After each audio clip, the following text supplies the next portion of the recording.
Breaking news. One name, T-Pain fully activated. Yes, that is what we're facing now in the country. A lot of things is happening. Things are increasing on a daily basis. They keep increasing fuel pump price. And this is people that promise us that they will take us out of poverty. They will stop insecurity. They will lead us to promised land. Is this how they're going to do this? Is it the promised land that they're leading us to? T-Pain fully activated. That is for you to know that there's no hope. We're just hoping for the best, but expecting the worst. A lot is happening.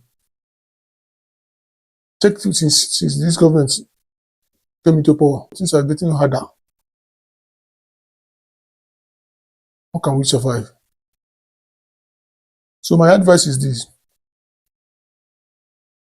Keep checking yourself, checking your sugar, checking your BP on daily basis. This one is not that you check today.